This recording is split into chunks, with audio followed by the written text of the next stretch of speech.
Por que sou tão submissa? Uma pergunta sobre o fato da pessoa ser submissa. Bom, quando vocês enviam as perguntas, vocês podem ver que eu faço o máximo para detalhar a pergunta, a resposta. Eu dou o sangue aqui para trazer o melhor para vocês. Só que isso tem que ser recíproco. Então, quando você faz uma pergunta, eu peço que vocês detalhem um pouco mais a pergunta. Porque essa pergunta, por que eu sou submissa? O que você quer dizer com submissa? Comece por aí. Então, significa que você é submissa porque você recebe ordem, cumpre essa ordem? A pessoa submissa, ela tem esse lado. Recebe uma ordem, cumpre, submissão. Ou significa que você nunca discute com ninguém e sempre abaixa a cabeça para tudo. Isso também é ser submisso. Alguém vai, fala um monte de coisa, um monte de opinião, você não tem a sua opinião formada, você baixa a orelha, abaixa a cabeça e aceita. Isso também é ser submisso. Você é submisso em relação a quem? Aos seus pais, ao seu pai, sua mãe, ao chefe no trabalho, ao marido, mulher, filho, filha, primo, tio. Em relação a quem você é submissa? Então, esse tipo de questionamento ele tem que ser um pouco mais detalhado, para eu conseguir responder o que você quer ouvir, o que você precisa ouvir. Mas vamos lá, vamos trabalhar cada uma das hipóteses.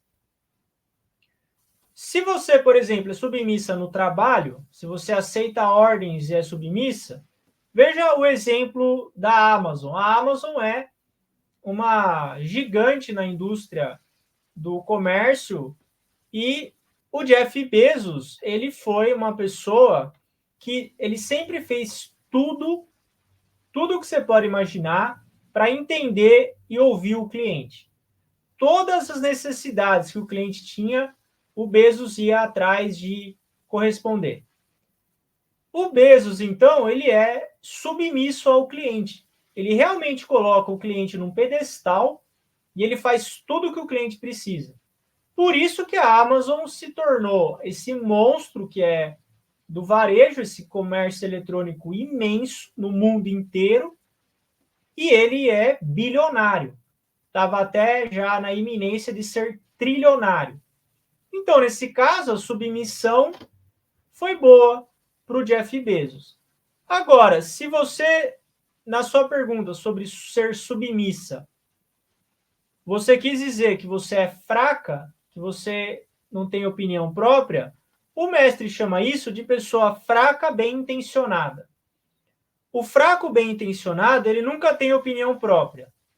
Ele sempre baixa a cabeça para tudo. Ele emite aquela aura de fraqueza, aquela aura de medo. Mas isso não é submissão, é fraqueza. Geralmente, quando a pessoa fala sobre submissão em um termo mais pejorativo ou questionando essa submissão, é porque é fraco, tem fraqueza dentro da mente. E o ser humano fraco, ele vai ser vítima de quem é forte. A vida na sociedade, ela não é muito diferente da selva. Ela não é muito diferente. Na selva, vence quem é maior e mais forte. Na sociedade, a gente, mesmo que a gente viva numa civilização, a vida é assim também. Quem é mais forte, quem é mais poderoso, quem é mentalmente mais preparado, vai se aproveitar de quem é fraco. O ser humano, nesse sentido, ele é ruim. O ser humano ele é ruim em vários sentidos, mas nesse ele é ruim também. Viu alguém fraco, criança faz isso. Casos de bullying, por exemplo. A criança vê uma criança mais fraca, mais medrosa, ela vai judiar daquela criança. Eu, por exemplo, sofri bullying na escola. Por quê? Porque eu era um covarde. Eu era um coió. Eu olho para trás quem eu era, eu vejo que eu mereci mesmo sofrer bullying porque eu era fraco demais. O ser humano ele tem essa maldade, não adianta. Qual é então a única coisa que você pode fazer? É se tornar mais forte. Você tem que se tornar mais forte para que as pessoas então não cometam esse tipo de abuso de autoridade, para que elas não judiem de você. Força você pode entender como autoconfiança. É necessário que você tenha mais autoconfiança. Como que você constrói a autoconfiança? A autoconfiança ela é construída ao longo do tempo. A autoconfiança ela é construída com acúmulos de pequenas convicções. Você vai acumulando pequenas convicções, pequenas vitórias ao longo do tempo, e então você vai entendendo o seu próprio valor. E aí você deixa de ser fraco. Você começa a ser uma pessoa com mais autoconfiança, você começa a ser uma pessoa mais forte. O mestre Okal ensina que corpo e mente são unos. O que o seu corpo sente, a sua mente vai responder. Por isso, uma forma de você criar autoconfiança é exercitar o seu corpo. É você criar musculatura. Eu, por exemplo, para deixar de ser fraco e sofrer bullying, eu fui fazer musculação. Na época eu tinha 70 quilos, eu fui treinando durante 4, 5 anos, fui parar com 96 quilos de fazer, puxar ferro, me alimentar. Isso criou uma autoconfiança em mim e os casos, então, de bullying diminuíram drasticamente.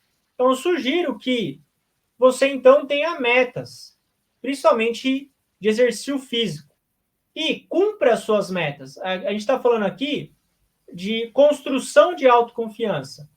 Você constrói a sua autoconfiança ao longo do tempo com essas metas. Você planeja fazer caminhada segunda, quarta e sexta, às 6 da tarde. Você cumpre isso. Isso vai te dar autoconfiança. E você cumpre isso. Você consegue. Você precisa ter a sensação de vitória, mesmo que seja pequena. Porque a gente perde o nosso valor quando a gente não tem mais a sensação de vitória. Então, você pode começar com o seu corpo, depois com a sua mente.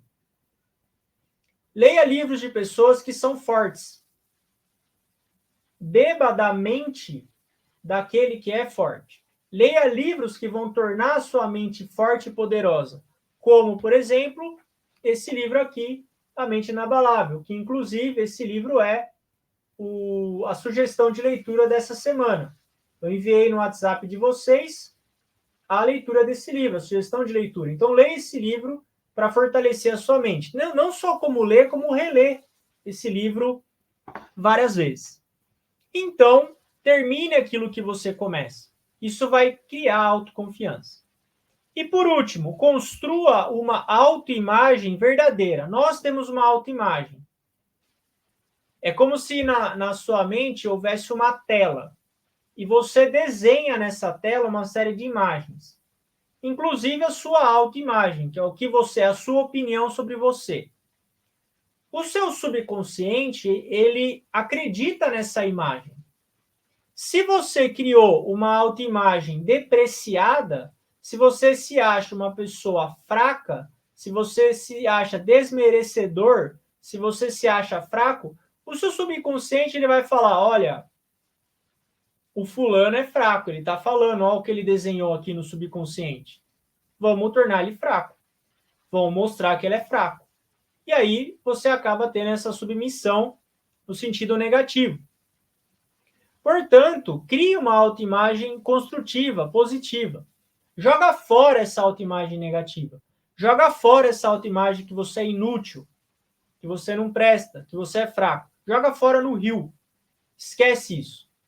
E então, comece a construir essa sua autoimagem considerando, acreditando que você é útil, que você cumpre o que você fala, que você é digno de conquistar o que você tanto deseja, que você é filho de Deus, não filho do pecado. E você vai criando essa autoimagem. É como se, ao construir essa sua autoimagem, você começasse a flutuar. Os patos, por que os patos flutuam na água? Porque antes de entrar na água, os patos passam um óleo nas penas. E esse óleo ele repele a água e o pato flutua.